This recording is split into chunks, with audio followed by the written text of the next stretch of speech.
Hi everyone, and welcome to the weekend Q&A session. Now, for those of you who are unfamiliar with these videos, this is where I sit down off and on throughout the weekend and answer your questions that have come to me either via Twitter or via email or via the comment section. There are two preferred ways for you to get questions to me though, and the details about that is in the video description, but just to give you an idea, you can tweet them at me, at Geekanoids, and include the hashtag GeekQA, or you can do a donation request, and that's really for if you want priority answering of your question, or if you want to shout out for your YouTube, your website or your Twitter, then there is a link in the video description you can use. Now, before I start with the main questions, I will also let you know I'm also running a Patreon campaign where you can support the Geekanoids channel. It's entirely optional, but I really do appreciate your support. There's a link to that in the video description as well. And when you land on the Patreon page, you'll see that one of the perks is actually getting priority for your questions as well. But here we go, let's start the questions. So the first one comes from Moomin Hamid. Hey Dave, huge fan, thank you very much. Now, Moomin has asked a very, very long question, so I will summarise. Basically, he's going to college, leaving the iMac at home, and wants to get a MacBook as a primary laptop. The budget's about £1,300, but it's flexible. You're taking PS3 with him, so no need for too much gaming on the laptop. And from what I can read from the rest of your email, the main use is going to be college work. You haven't specified whether it's going to just be general work, such as processing of documents, or whether it's going to be something like video work or maybe music or graphics work, and that might change my answer depending on what you're going to be using it for. So let's assuming that it's maybe for music work and or general work, then I'd probably go for something like a 13-inch MacBook Pro with Retina display. If it's going to be for a lot of graphic orientated work or video work where you might appreciate more screen real estate, then if it's within your budget, maybe a 15-inch MacBook Pro with Retina display, you might be able to pick up a refurb model that fits within your budget. So I hope that helps.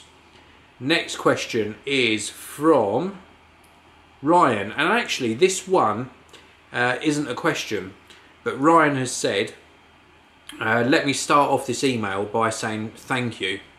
I've been really down the last couple of weeks, even months, because I lost my job. I'm really sorry to hear that. I've been watching your videos, and in some strange way you have made me a lot happier than otherwise I would have been. All of your videos are interesting and engaging. I love your Mac Pro videos and hope that you do a lot with it for YouTube in the coming months. Well, first of all, Ryan, that is a really, really cool email. I really do appreciate it. And I wanted to include it in this Q&A section because it forms part of my daily videos. And I just wanted to reach out to you and say it really sucks that you lost your job.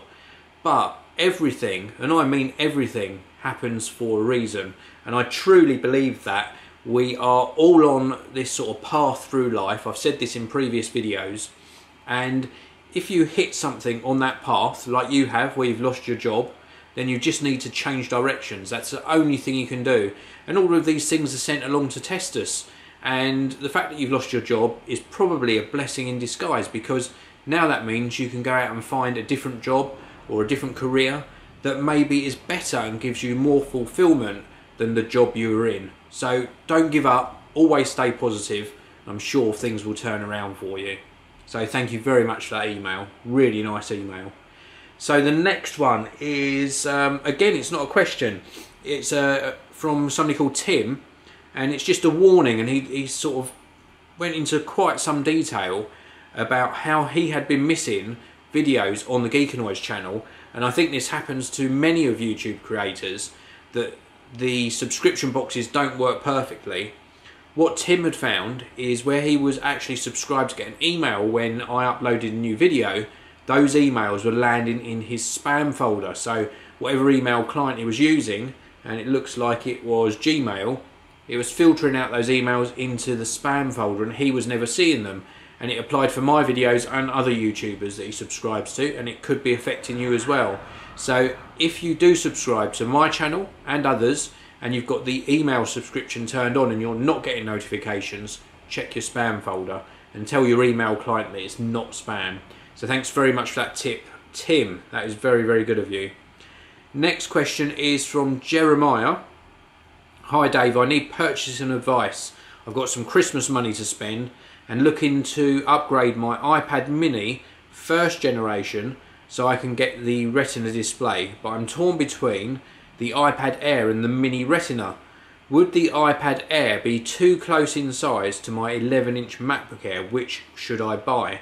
Well, yes, it would be close in size to the screen, but I don't think that matters because I think that they are such different devices, with the iPad Air or Mini being more of a content consumption device.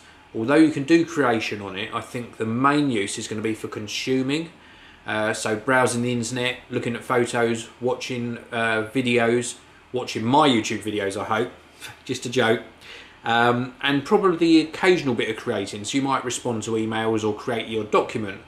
Now with me, I've handled both the iPad Air and the iPad mini with Retina display. They're very, very similar spec wise, almost identical with the exception of the screen size.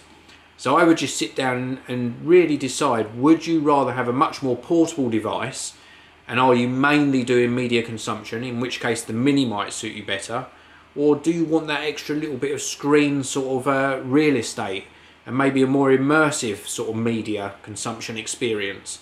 And if that's the case, then I'd go for the iPad Air. If I was choosing myself nowadays, which I had to make that decision, I chose the iPad Air. That was my personal preference. But great question, and thank you very much for asking it. So it's now Saturday afternoon and the wind is absolutely bellowing through the area that I live in. Very, very windy area at the moment.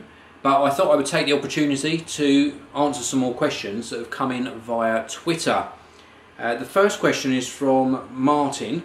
Martin Fluke actually asks, what do you hope to see as the next big feature on the iPhone 6? Larger screen, solar charging, etc. Well, I've got two wishes for the iPhone 6. One is the larger screen with smaller bezels. I would like the screen to almost go up to the edge of the device. And the second one is better battery life. Give us a really good battery. I think that's something that a lot of smartphone manufacturers should really concentrate on in 2014, and I hope that Apple do it. They always increase battery life in their devices, and they almost always delivered when it was on the iPods. They really did get the battery life pretty well accurate, and with the iPads as well that I'm reading these questions on, the battery life's fantastic. So if they can crack that for mobile devices, and I think the problem they have is that people's use case scenarios differ so much when they're using their mobile phones. Some people use them for mainly taking calls, some people are on social networking all day, and some people watch a lot of videos. And also into the equation must be things like 3G, 4G connectivity, Wi-Fi, Bluetooth, and everyone uses their devices in different ways. So to cater for all of those and have a rock solid sort of specification for battery life is really hard. But I hope that Apple do a really good job of it on the iPhone 6. Next one is from Tex Specs. Top 5 things you have received to review. Well, that's really hard because I'm going to include products I've actually purchased myself.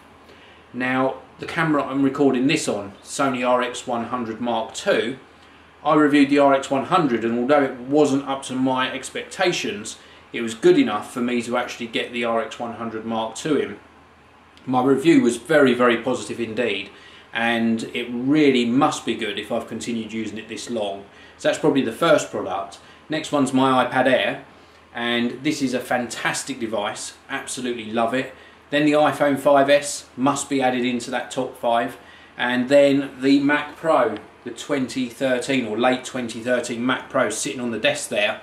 Absolutely fantastic, amazing performance, and probably the highlight for me this year so far has been the performance of that machine. Absolutely superb.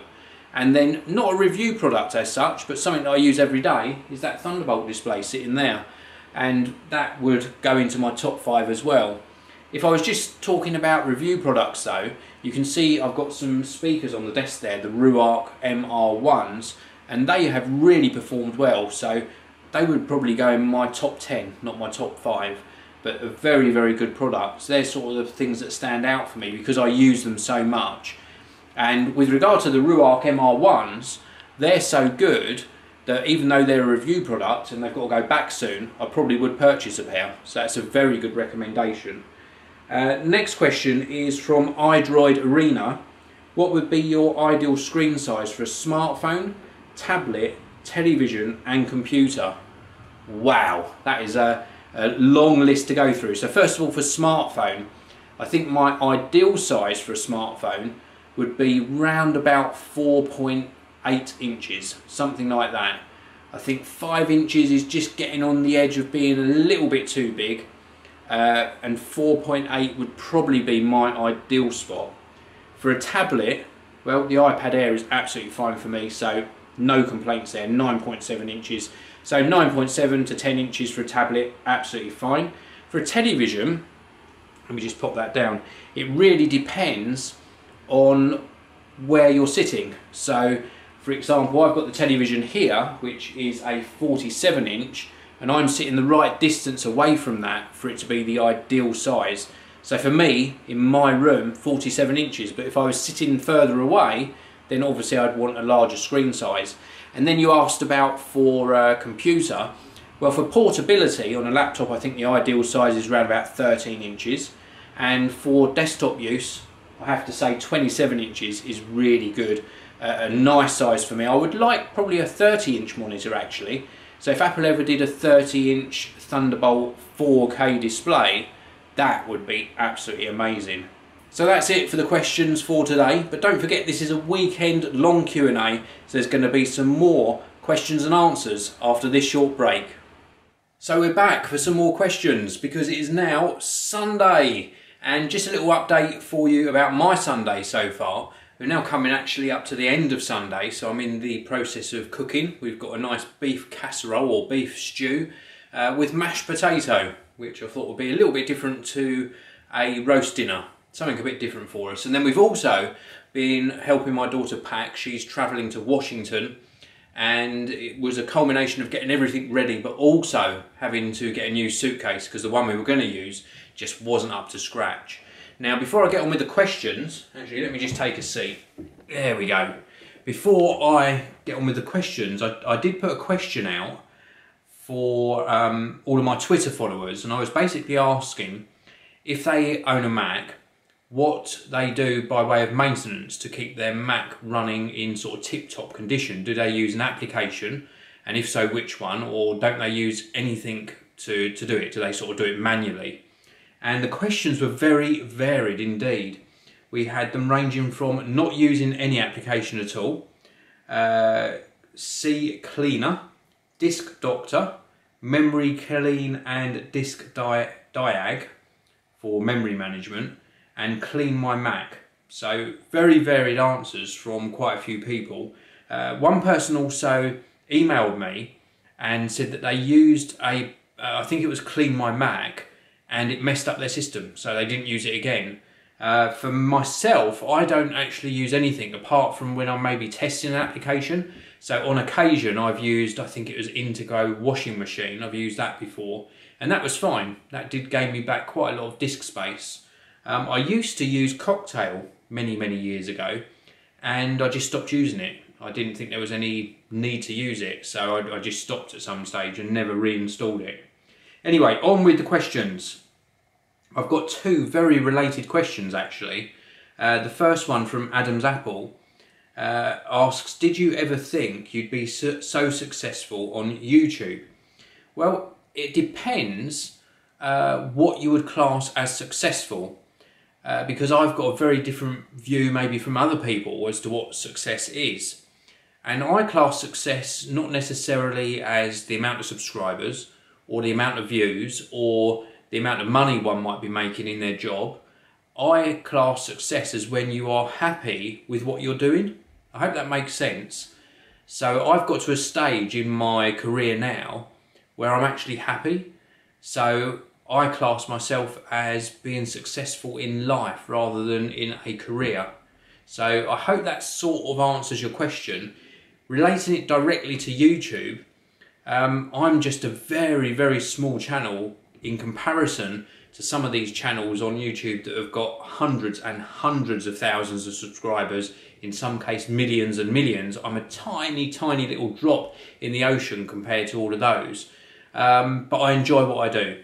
And the next question, which is related to that last one, is from Tech Specs, who asks, when did you know you could make YouTube your career, and aren't you worried that 2 strikes could end it all?